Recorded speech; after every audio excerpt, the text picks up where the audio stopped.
thank you to the Geneva Campus Ministry, to the University of Iowa, and also to Trinity Episcopal Church for hosting us in this beautiful space today. I'd also like to thank the Louisville Institute and Calvin College for funding portions of this research, and I'd like to give a special call out to 3 fabulous research assistants of mine from Calvin, Kelly Luman, Catherine Post, and Josh Parks, who have all played a part in this. So you've probably heard the number by now.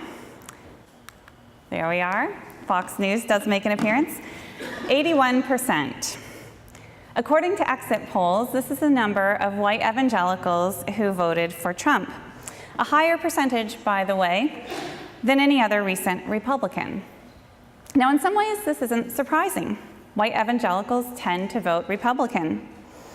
And although he didn't initially pay a lot of attention to evangelical voters, as the campaign went on, he did make some promises to them. He courted them, particularly promising Supreme Court appointments. And this was especially important to evangelicals who are primarily concerned with abortion and with religious freedom.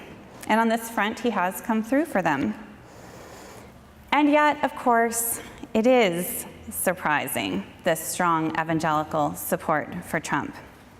How could family values conservatives, the self-professed moral majority, embrace this twice-divorced, thrice-married man who boasted of his manhood on national television, who incited violence at his rallies, and who stood accused of assaulting women? A man who stood on the stage of a Christian college in Iowa, my alma mater, no less, and bragged that he could stand in the middle of Fifth Avenue and shoot somebody and not lose voters. A man who clearly struggled with basic religious literacy. Remember 2 Corinthians? And this was when he did speak of his faith, which over the course of much of the campaign was a rare occurrence. Now, a little side note, a year ago, I was working on the faith of Hillary Clinton, and as part of that project, I had compiled a massive database of nearly every speech that she had given over her political career. I was running some linguistic analysis on that with the help of Caitlin Gitchelar, another research assistant. And it was last summer that we decided to do a little comparative study. And so we compiled a data set of speeches from Trump and speeches from Clinton during the campaign.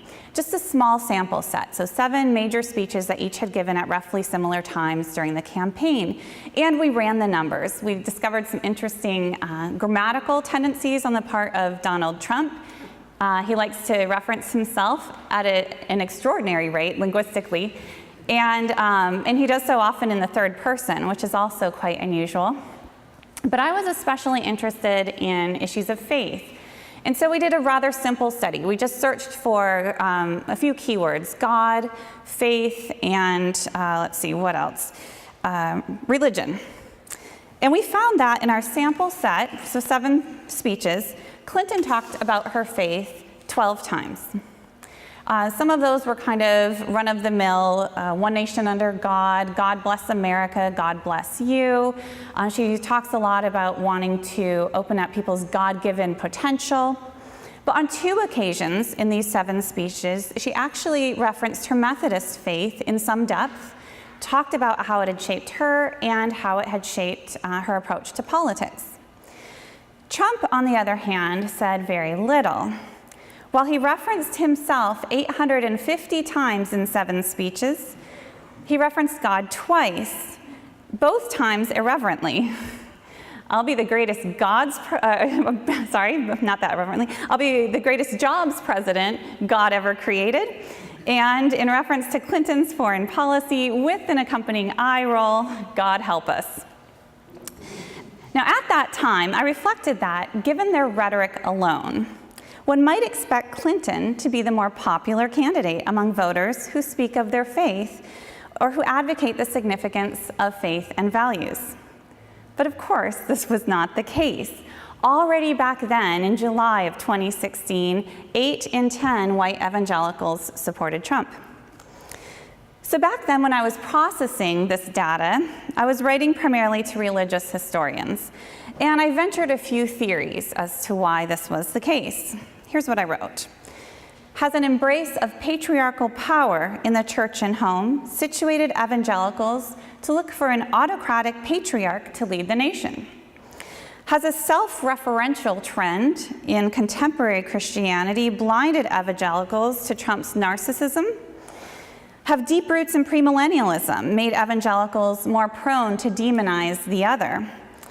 Have Christian values long been but a veneer for racism, sexism, or xenophobia? Has Christian nationalism destroyed any semblance of Christian witness? Is this the logical culmination of corporate evangelicalism? And I kind of let those questions hang. Now, if evangelical support for Trump was a conundrum in the summer of 2016, it reached crisis stage almost exactly 1 year ago with the release of the Access Hollywood tapes. Perhaps you remember. I remember quite well because I was due to go on live television, national television in Canada, only hours after the Access Hollywood tapes were released. I was supposed to be speaking on Trump and Clinton and their linguistic style and what we might expect that evening in the second debate. And instead, I was frantically processing what we had just learned from Access Hollywood tapes. Here we had, if you recall, a presidential candidate on video bragging about assaulting women in very crude terms. Now, in the immediate aftermath, evangelical support appeared to waver, especially among a number of prominent evangelical women who denounced Trump and called on evangelicals to do likewise. But that turned out to be a momentary blip. By the time of the election, only weeks later, evangelicals had once again rallied behind the values-challenged candidate. And they were critical to his victory. How do we explain this? Now, one popular theory is that millions of evangelicals were holding their noses as they voted for Trump because they hated Hillary that much.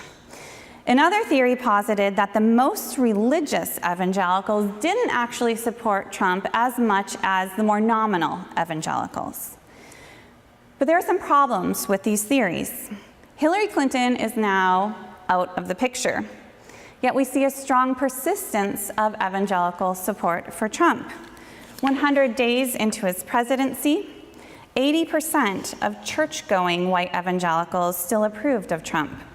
Slightly higher figure, by the way, than non-church-going evangelicals at that point. And then there's the deafening silence among so many evangelicals who did vote for Trump when it comes to criticizing him on a number of issues. And here I'm not talking about the never-Trumpers who continue to be vocal opponents of Trump, or at least many of his policies. So again, how do we make sense of this? It was in the days after the Access Hollywood tapes that it suddenly clicked for me. Most evangelicals weren't holding their noses. Trump did not represent a betrayal of evangelical values, but a fulfillment of them. And that's the case that I want to make here today. Now first, let me tell you how this epiphany came about. Around a decade ago, I was teaching history classes at Calvin College, and my students brought me a book, John Eldredge's Wild at Heart. Maybe you know it. And I read this book, and I was, first of all, disturbed, and second of all, surprised at the similarities between what I was reading and what I was teaching in some of my classes in the era of Teddy Roosevelt, early 20th century, when we see this muscular Christianity movement take hold. And so I started digging deeper, and I discovered there are actually dozens of books promoting this kind of militant masculinity, arguing that Christian men need to be aggressive, that war is essential to manhood, and that to say otherwise was to go against God, the church, and the nation. Now again, what I read disturbed me, and I ended up setting the project aside. As a Christian scholar, frankly, I found this all rather depressing. But more importantly, I really wasn't sure if this was just a marginal movement within American Christianity, within American Protestantism, or if it was closer to the center. And so I wasn't sure if I was going to shine a light on it, if that was actually kind of a valid critique, or if I was kind of painting this brush too broadly. So, and at that point, I had also stumbled across another really interesting project. My first book is looking at the history of Christian feminism and particularly focusing on progressive Methodist women in that movement. And I had my eye on Hillary Clinton, knowing she was a progressive Methodist woman, and she just made so much sense in that light. And anyway, I started to investigate that project instead and set this other aside. Fast forward to the fall of 2016. In the weeks after Access Hollywood, I realized Donald Trump, warts and all, is very close to the masculine ideal that evangelicals have been peddling for the last 2 decades at least. And so I wrote a little article saying as much, which I published the week of the inauguration. Here's how I put it. The truth is, many evangelicals long ago replaced the suffering servant of Christ with an image that more closely resembles Donald Trump than many would care to admit. They've traded a faith that privileges humility and elevates the least of these for one that derides gentleness as the province of wusses. Having replaced the Jesus of the Gospels with an idol of machismo, it's no wonder many have come to think of Trump himself as the nation's savior. Indeed, white evangelical support for Trump can be seen as the culmination of a decades-long embrace of militant masculinity, a masculinity that has enshrined patriarchal authority, condoned a callous display of power at home and abroad, and functioned as a linchpin in the political and social worldviews of conservative white evangelicals. In the end, many evangelicals did not vote for Trump despite their beliefs, but because of them. So yes, I didn't pull many punches there. And as Tom said, it went viral. And I received a number of letters from evangelical men themselves. And I was expecting more of a backlash, and I was surprised that so many evangelical men wrote me to say, thank you. Thank you for helping me see. And those letters persuaded me to write this book. Thanks to the election of Donald Trump, at least my question of margins versus mainstream had been answered. So let me take a step back now and show you how I came to this rather provocative thesis. Now, I'm a historian, not a journalist, not a political scientist, so I'm going to take you back in time, back to the 1950s. Now, the 50s were a critical decade for understanding some of the key pieces that are going to come together in later years. So when you think of 1950s America, what comes to mind? Perhaps Leave It to Beaver, the traditional family. How about this? Cold War America, duck and cover drills, remember those? Now, as we'll see, these things are actually pretty closely connected. But first, what were evangelicals doing during this time? The traditional narrative states that evangelicals were thoroughly humiliated during the debacle of the Scopes trial in the 1920s. And so they kind of scurried away, and we forgot about them and kind of thought they didn't exist, we meaning the rest of American culture. They didn't exactly disappear. In fact, they were busy developing vibrant institutions and a thriving subculture. Although there was and historians, by the way, have somewhat revised this narrative. So again, there was a strength to evangelical culture, and they certainly didn't feel like they had retreated. But they did retreat from many of the mainline denominations, at least from the leadership there. And although there was a strand of separatism within fundamentalism, they weren't entirely politically disengaged. In fact, many conservative Christians in the 1950s enthusiastically embraced Cold War politics. Men like Billy James Hargis and Billy Graham, and a host of lesser-known conservative Christian leaders, raised the alarm of the global communist threat. Now, there were many things that attracted conservative Christians to Cold War politics. It was stark good versus evil. Communists, after all, were anti-American, anti-God, and they threatened God-given rights and the integrity of the family. And this is where the two images of the 1950s come together. The nuclear family, if you will, that was so celebrated in the 1950s with the male breadwinner and female homemaker, was seen as a bulwark against communism and as under threat from communism.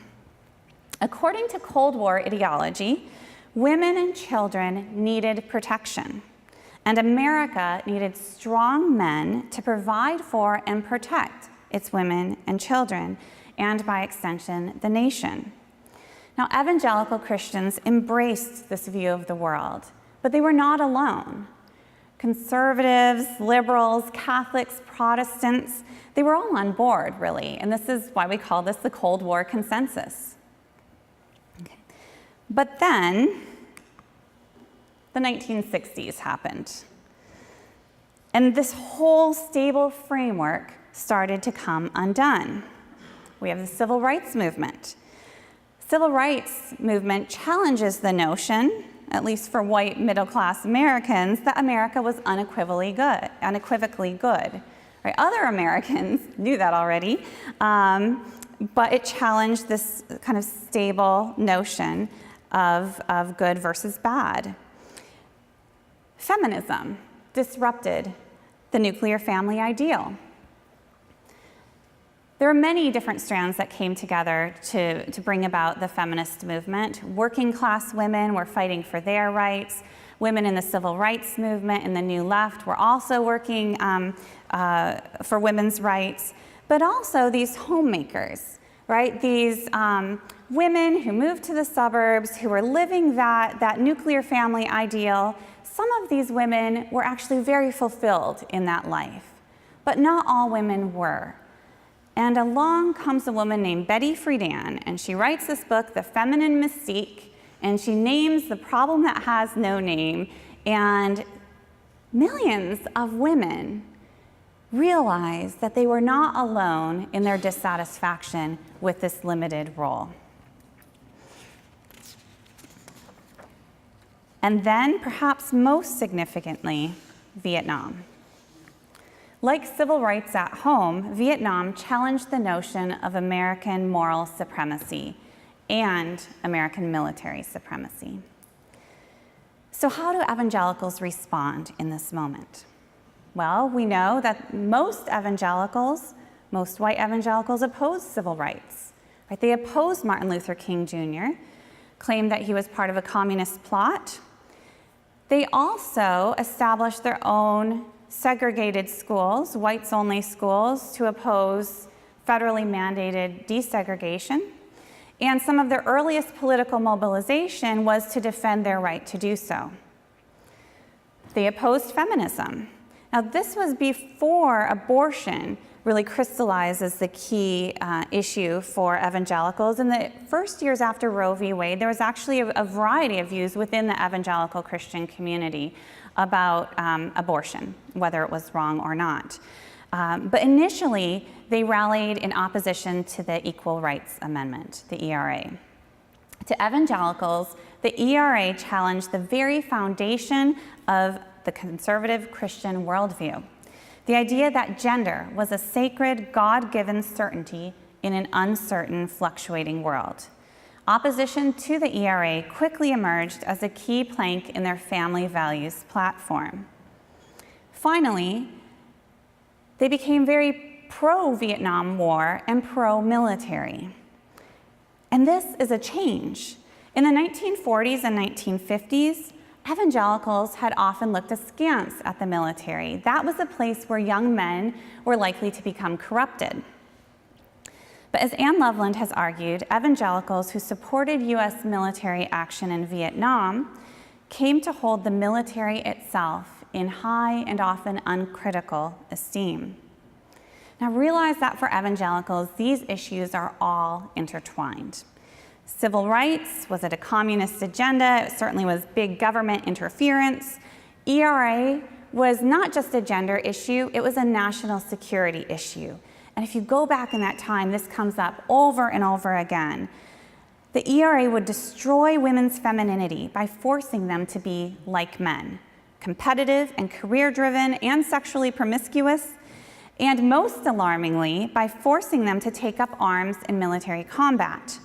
The ERA then would not only masculinize women, but it would also remove from men their time-honored obligations of provision and protection, rendering American defenses vulnerable.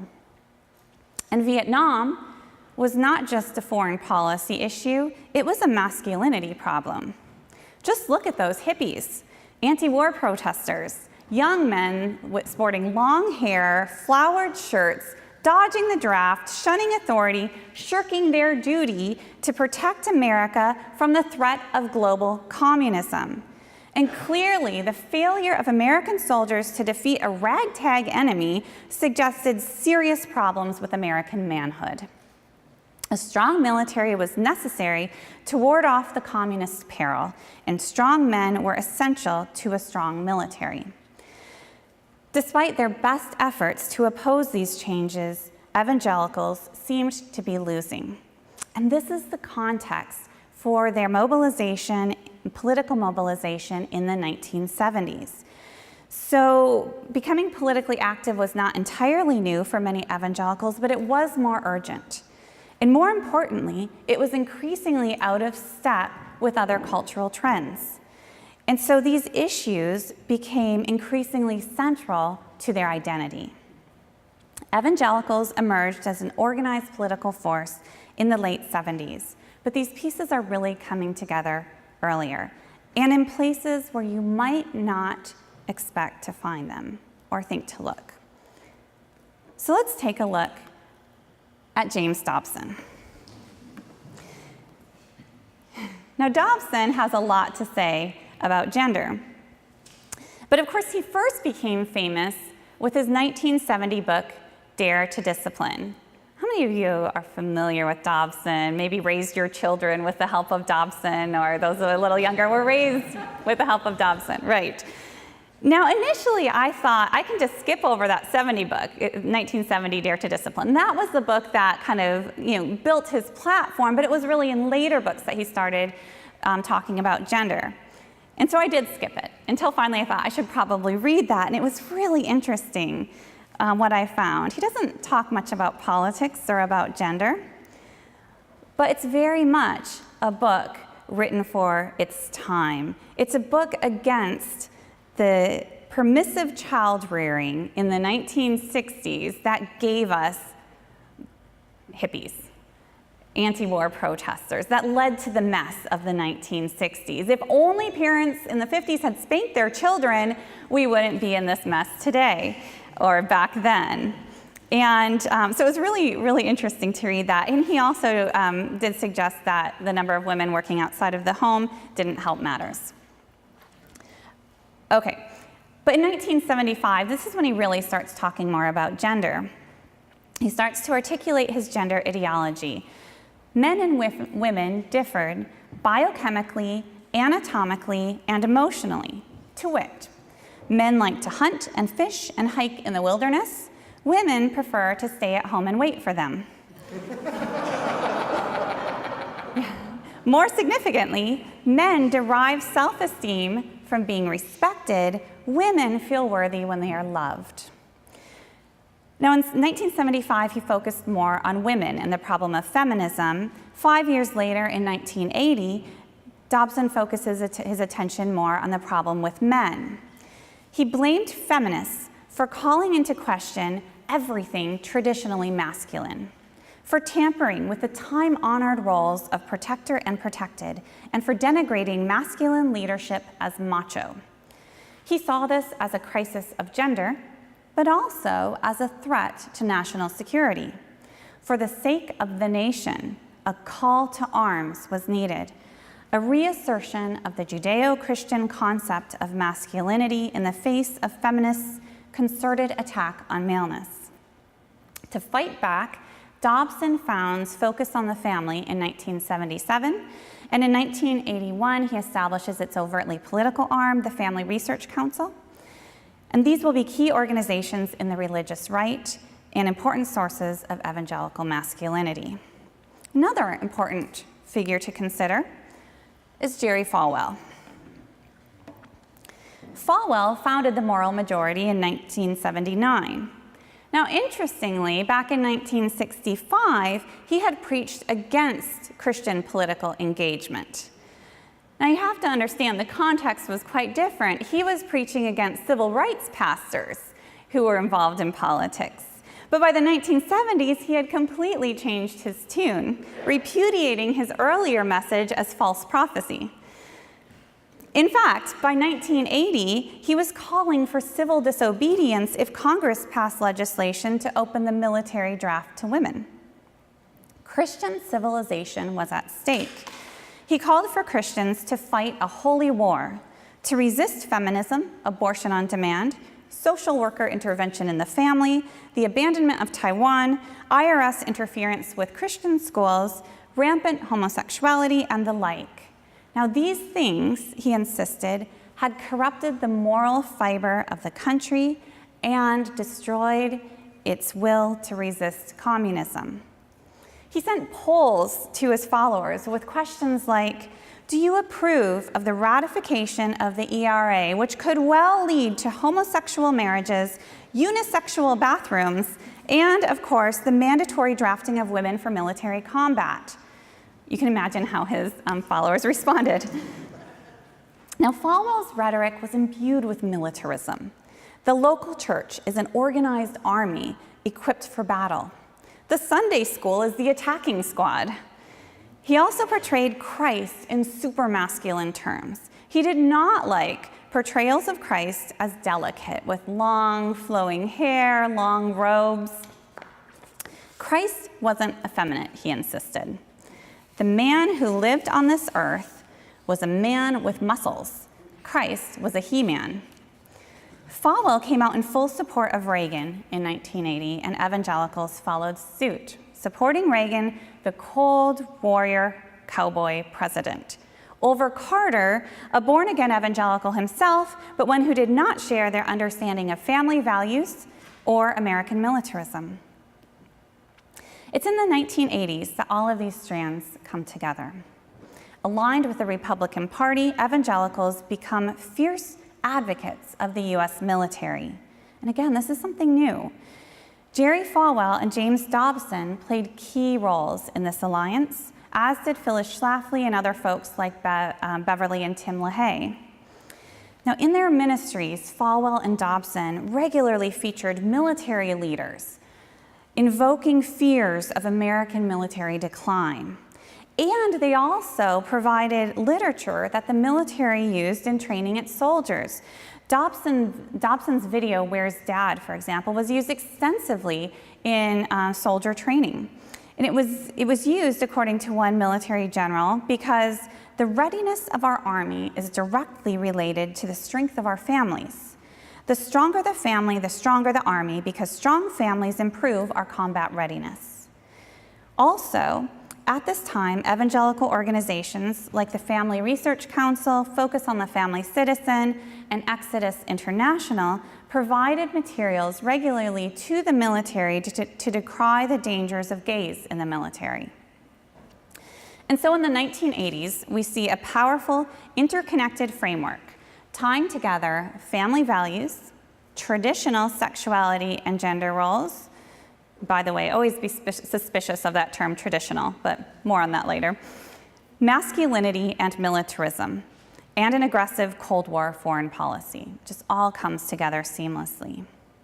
Now, in the words of Andrew Bacevich, what this means is that by assuming the role of church militant, conservative Protestants abandoned their previous skepticism about the military and the morality of force. In doing so, militant evangelicals imparted religious sanction to the militarization of U.S. policy and helped imbue the resulting military activism with an aura of moral legitimacy. The result was ironic, he suggests. In the developed world's most devoutly Christian country, Christian witness against war and against the dangers of militarism became less effective than in countries thoroughly and probably irreversibly secularized. But by the end of the 1980s, this whole framework is starting to unravel. The fall of the Soviet Union and the abrupt end of the Cold War changed everything in some ways, right?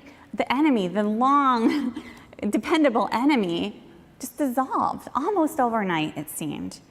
Economic conditions, meanwhile, were making it increasingly difficult for men to fulfill their roles as providers, to be the sole breadwinner. It just wasn't possible for so many American families.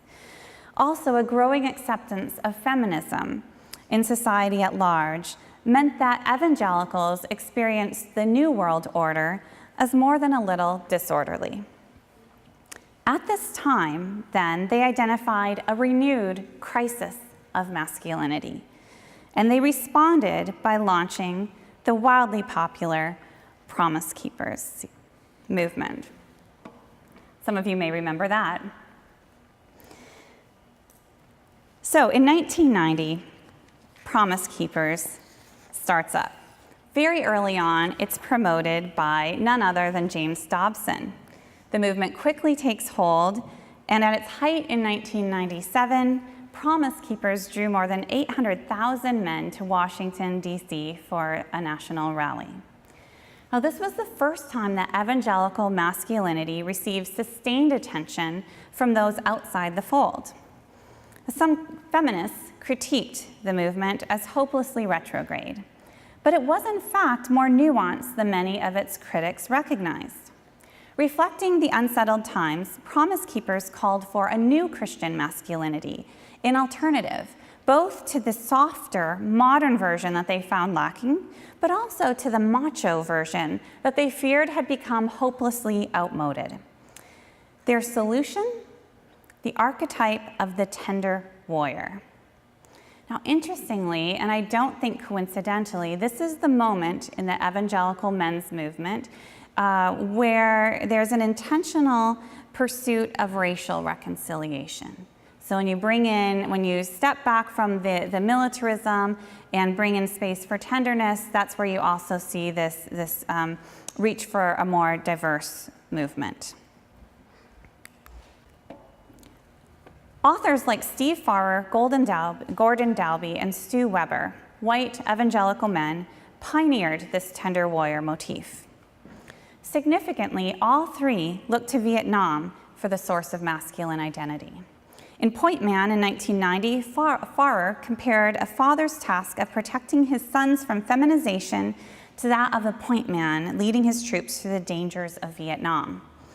In 1993's Tender Warrior, Weber, a former Green Beret, opened with a vivid scene depicting the terrors of Vietnam and explained how God designed men to be providers, protectors, and warriors. And in Healing the Masculine Soul in 1998, Dalby, the son of a naval officer, admitted to having neglected the image of the war hero as his blueprint for manhood. What had he done instead? He joined the Peace Corps. He became a supporter of feminism, civil rights, and the anti-war movement. But only later did he come to conclude that manhood requires the warrior. Now, these books helped popularize an increasingly militaristic model of masculinity for hundreds of thousands of men, if not millions. They were read by men's church groups, youth groups, college students, by men awakened by Promise Keepers to rethink what it meant to be a man. But again, they promoted this kind of precarious balance between toughness and tenderness. However, with a morally challenged Democratic President Bill Clinton in office, a president who was sending the military on emasculating peacekeeping missions, and with debates raging about women in combat and gays in the military, the crisis of manhood only deepened. By the end of the 1990s, we see a return to a more macho, militaristic masculinity in a slate of new books on evangelical masculinity. Focusing on how to raise properly masculine sons in a feminized culture, these books abandon any lip service to tenderness and instead champion an unabashedly aggressive, testosterone-driven masculinity. In Raising a Modern-Day Knight, published in 1997 by Dobson's Focus on the Family, Robert Lewis offered a detailed guide to help boys attain a biblically grounded manhood in a culture where men were being stripped of their maleness by a modern, secular, feminist culture. Turning to the Age of Knights, a time rife with powerful symbols of virile manhood, Lewis advised staging elaborate manhood ceremonies involving expensive steak dinners and commemorated by symbols of great value such as a Bible, a shotgun, and a plaque. In 2001, Dobson himself joined the growing outcry against a war against boys in America. In his Bringing Up Boys, he again criticized a small but noisy band of feminists who attacked the very essence of Christianity, or of masculinity. He derided feminists and other social liberals who wanted to make boys more like girls and men more like women, feminized, emasculated, and wimpified. Bringing Up Boys found a receptive audience, quickly selling over 1 million copies. Also in 2001, Douglas Wilson's Future Men insisted that boys must be raised to be warriors. Central to Wilson's definition of masculinity, these books are all about definitions and blueprints, right? It's very clear. Central to his definition of masculinity was the concept of dominion. Like Adam, all men were created to exercise dominion over the earth. To this end, it was absolutely essential for boys to play with wooden swords and plastic guns, and young boys should obviously be trained in the use of real firearms. Indeed, Wilson called for a theology of fist fighting. Perhaps the most influential evangelical book to appear in 2001 was John Eldredge's Wild at Heart. Amplifying themes articulated by earlier authors, Eldredge insisted that the difference between men and women resided at the level of the soul, and masculinity, according to Eldredge, was thoroughly militaristic. God created men to long for a battle to fight, an adventure to live, and a beauty to rescue. Women's role was a passive one. Women yearned to be fought for. They were feminine to the core, more seductive than fierce. But society offered a very confusing message to men. Having spent the last 30 years redefining masculinity into something more sensitive, safe, manageable, and, well, feminine, it now berates men for not being men. A crisis of masculinity, Eldredge wrote, pervaded both church and society because a warrior culture, a place for men to learn to fight like men, no longer existed. If we believe that man is made in the image of God, Eldredge wrote, then we must remember that the Lord is a warrior. Aggression was part of the masculine design. Men were hardwired for it. Attempts to pacify men only emasculated them. If you want a safer, quieter animal, there's an easy solution: castrate him. Yes, a man is a dangerous thing, he wrote, but the very strength that made men dangerous also made them heroes. Only months after Wild at Heart debuted, terrorists struck the United States. Almost overnight, Eldredge's call for manly heroes developed a deep and widespread cultural resonance. It quickly sold over 4 million copies.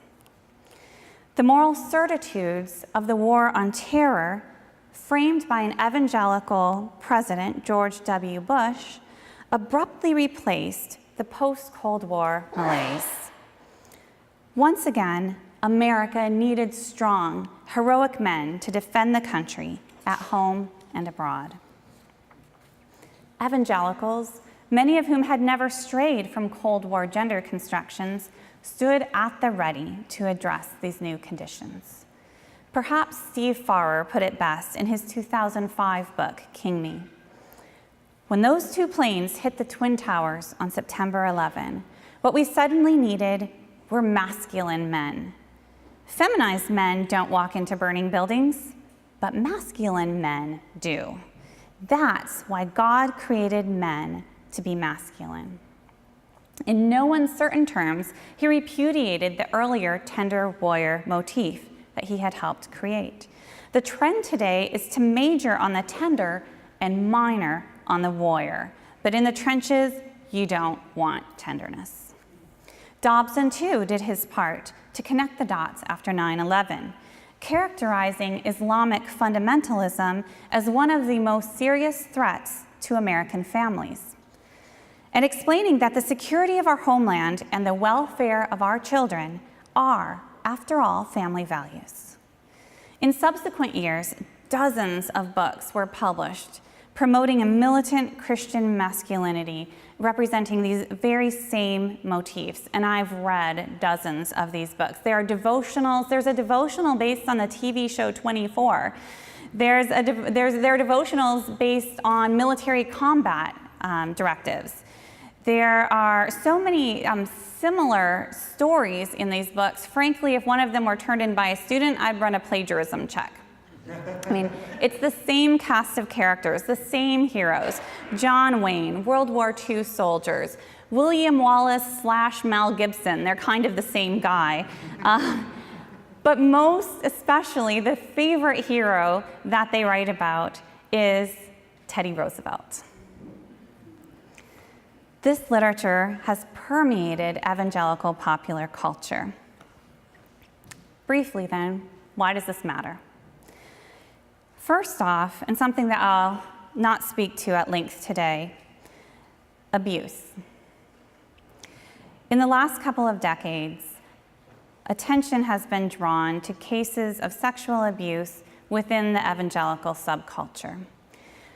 When I went back to this project last fall, I started to follow up on what some of my guys had been up to in the ensuing years.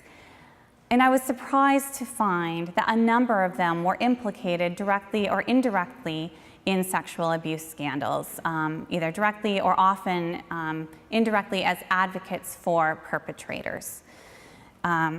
Also, I think it's worth reflecting, and this is what I do in my larger book project, in the last 2 decades, a lot of attention has also been given to sexual abuse in the military.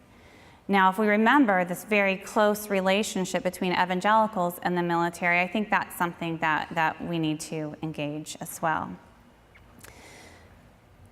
But it also matters because American militarism on its current scale is unimaginable without the support of evangelicals. Attention to evangelicals in politics is nothing new, but for a long time, that attention focused primarily on domestic issues. But it's critical that we understand that family values and aggressive foreign policy go hand in hand. In recent years, political scientists have been exploring exactly how people formulate their positions on foreign policy issues. They have found that public attitudes are often shaped by overarching attitude structures or purposive belief systems that guide their thinking when it comes to an array of issues. And they've discovered that religion plays a formative role in shaping these orientations. I believe that the literature on evangelical masculinity can help us understand in more precise terms exactly how religion shapes evangelical views on foreign policy. Now, the direct influence of religious and political leaders plays a role, but this is not primarily a top-down phenomenon. Evangelicals are receptive to particular views on foreign policy because of a coherent worldview that is promoted and disseminated in churches, in small groups, schools, and families. a worldview that at first glance may seem to have very little to do with foreign policy. At the heart of this worldview are gender roles, ideas about what God created men and women to do and to be.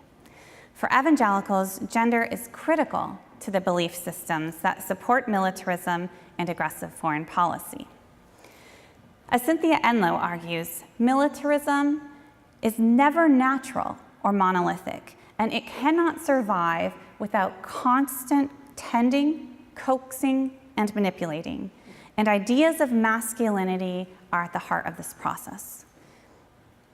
It's not difficult to imagine how evangelicals, steeped in a literature claiming that men were created in the image of a warrior God, how they might be receptive to sentiments like those expressed by the late Jerry Falwell in his 2004 sermon, God is pro-war. In fact, surveys demonstrate that traditionalist evangelicals are more likely than other Americans to approve of U.S. engagement in preemptive war, to favor defense spending, to disavow multilateral engagements, to hold anti-Islamic views, to support military action against terrorism, and to condone torture. I believe that this brand of militant masculinity also helps explain the lack of outrage on the part of many evangelicals when it comes to Trump's character issues. After all, evangelicals had long preached the value of testosterone and reminded one another that boys will be boys, that wildness and aggression is part of God's plan for men. During the 2016 campaign, Dobson himself, one of Trump's most influential evangelical supporters, urged fellow Christians to cut him some slack on the moral issues.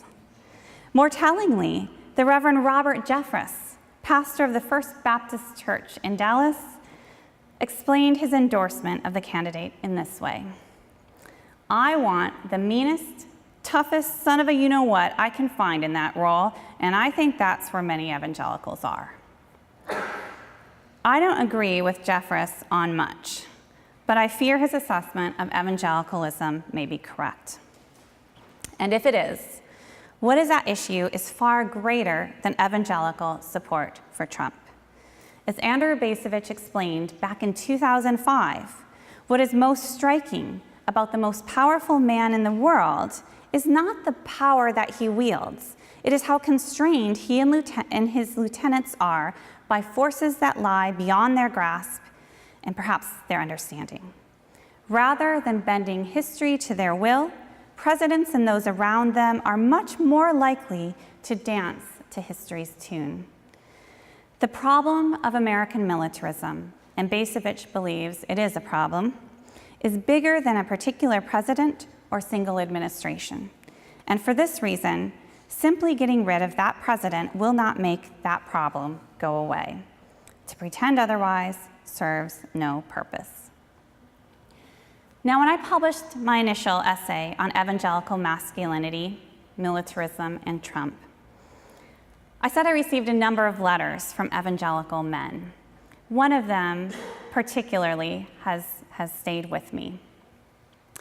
He wrote about his discomfort being part of the Promise Keepers movement, reading some of this literature, but he couldn't really put his finger on what was wrong with it. And so he brought this to his pastor, and his pastor rebuffed him, saying, what can possibly be wrong about books that bring men to Christ? And he wrote to me in this letter, until I read this essay, I never once stopped to ask, which Christ? And that's where I'll leave you today. Thank you.